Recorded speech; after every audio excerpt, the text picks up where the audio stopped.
બનાસકાંઠામાં સ્કૂલની હોસ્ટેલમાં એક વિદ્યાર્થી આપઘાત કર્યો છે। માલાણી વિદ્યાલયની હોસ્ટેલમાં ધોરણ 10ના વિદ્યાર્થીએ આપઘાત કર્યો છે। વાવના સપરેડા ગામે ગળે ફાંસો ખાઈને વિદ્યાર્થીએ કર્યો આપઘાત। રૂમ પાર્ટનરને મોડો આવવાનું છું એમ કહીને આપઘાત કર્યો। પરીક્ષા હોવા છતાં સ્કૂલે ન આવતા મિત્રો રૂમમાં પહોંચ્યા હતા। પરિવાર અને પોલીસને ઘટનાની જાણ કરાઈ। પોલીસે અકસ્માતે મોતનો ગુનો દાખલ કરી તપાસ હાથ ધરી છે। ધવલ અમારી સાથે જોડાઈ ગયા। ધવલ, ઘટના સ્થળેથી કોઈ સુસાઇડ નોટ મળી આવી છે। રૂમ પાર્ટનર્સનું શું કહેવું છે આ આત્મહત્યાના કારણ પાછળ?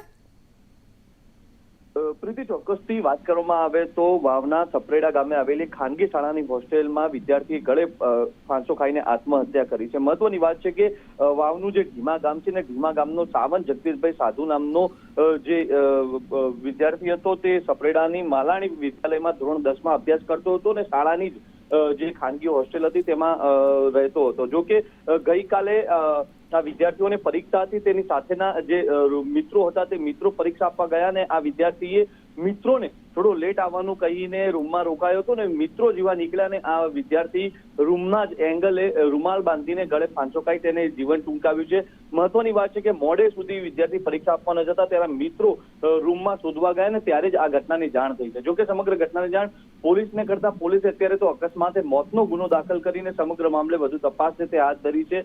જોકે પરિવાર દ્વારા હજુ સુધી કોઈ આક્ષેપ નથી કરાયા। જે રૂમ છે તે રૂમમાંથી પણ કોઈ પુરાવા નથી મળ્યા, તેને જ કારણે ક્યાંક ને ક્યાંક વિદ્યાર્થીએ જે પરીક્ષાના પ્રેશરને લઈને આત્મહત્યા કરી હોય તેવું અત્યારે વિસ્તારમાં ચર્ચાસ્પદ બન્યું છે। બિલકુલ, આભાર ધવલ તમામ વિગતો માટે।